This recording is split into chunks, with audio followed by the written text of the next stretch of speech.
In today's world of Instagram Reels and TikToks, it's really easy to think that ballet is all about the crazy stuff. So the 6 o'clock legs, the endless turns, the crazy high jumps. And don't get me wrong, all of that is really, really impressive. But somewhere along the way, we forgot what makes ballet truly special and unforgettable. And that, my friends, is artistry. You can have two dancers side by side.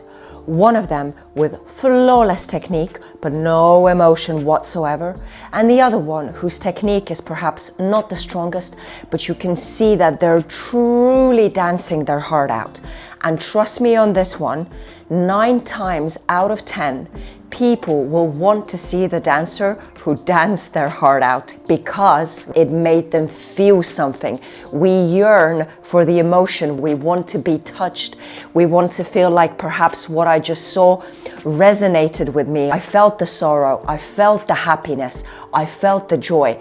That is what makes a ballet dancer spectacular. Whether you're dancing professionally or in your kitchen after work, today I'm going to tell you exactly how you can build your artistry and bring meaning, emotion, and presence into your dancing. So the first thing that I would advise you to do is really, truly, and deeply connect with the music. Don't just count it. So outside of a ballet class, in a stress-free environment, I want you to listen to ballet music, listen to classical music. Try to find the highs and the lows in the music that you listen to, and then try to match your movement to those highs and to those lows. And you will notice how your body will start reflecting the music automatically. The second thing that I would advise you to try to do is to fill out all the music with all of your movements and play around with the musicality a little bit. So for example, even if you're just doing your simple pliés, and I've seen it again so many times, people just going 1 and 2. But if you hear the music, there's so much of it that you can fill in. If you go 1 and 2 and 3 and 4, so it all becomes like one long singular movement rather than something that is super broken apart. And when it comes to playing around with the musicality, if you're already a little bit more advanced, if you do something like a balance and then you have a transitional step, it looks much more artistic if you would, for example, try to stay in that balance just a second longer, make the transitional step just a second shorter, and then, for example, let's say there's another balance or a renversé or a pose or something, then you can make that movement a bit longer again and the next transitional step a bit shorter again. Trust me, using up all the notes that you have in the music and really finding those little moments where you can play around with the tempo. Those are very, very big factors when it comes to artistry. The third thing, and perhaps the most important thing, is how you use your upper body, your head, your breath, and your port de bras, so your arm movements.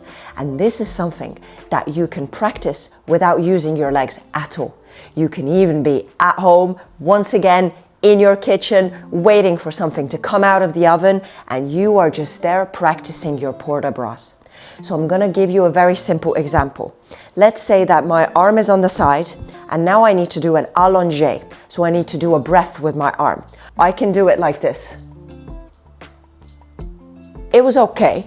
It was technically correct. There was nothing wrong with it per se, but you can make it so much better.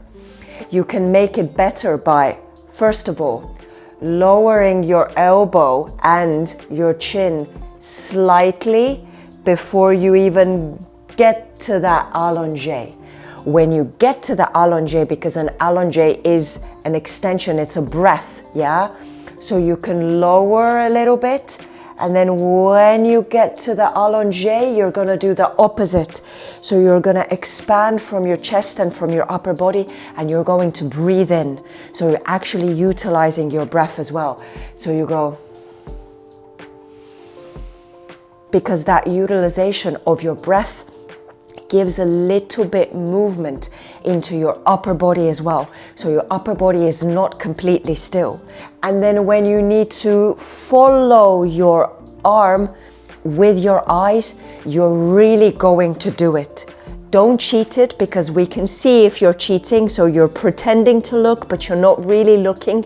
It looks totally different. And once again, when you have something like pliés or a fondue or something that is really melty and really soft and really elegant, then also not just with your legs, but with your arms, fill out all the music. There's no breaks in between, but it becomes like one long movement. Trust me guys, it makes such a huge difference. Try to see and find the mood of each exercise. So for example, usually if we do our pliés, fondues, adage, again, everything that is really soft, you're gonna hear that in the music. It will rarely be something super energetic, so you're never going to do a really lyrical preparation in a really energetic and sharp manner. No, you're going to once again try to drag it all out to represent that.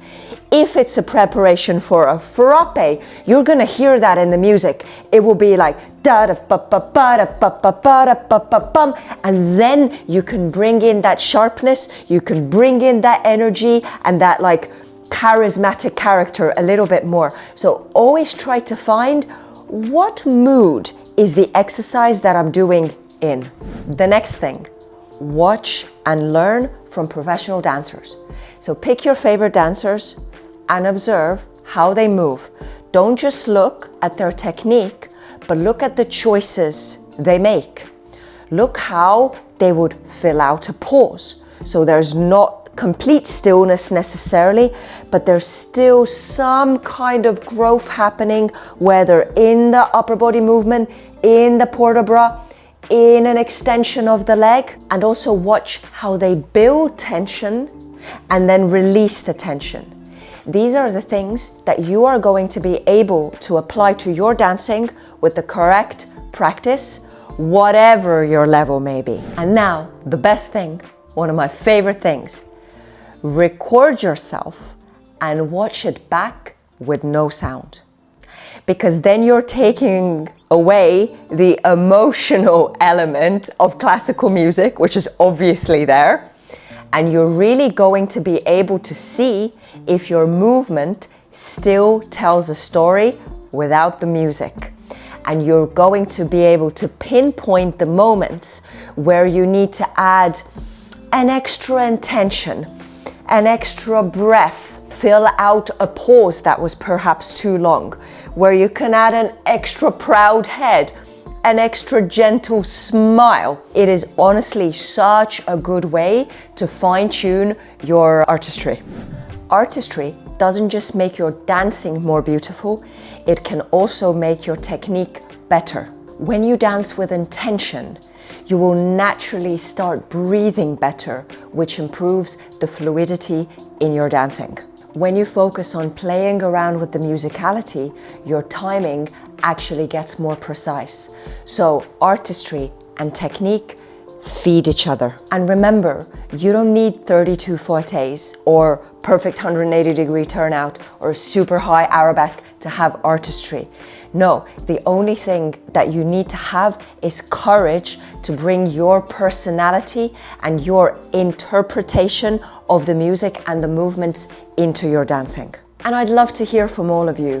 What's something that helps you bring artistry into your dancing?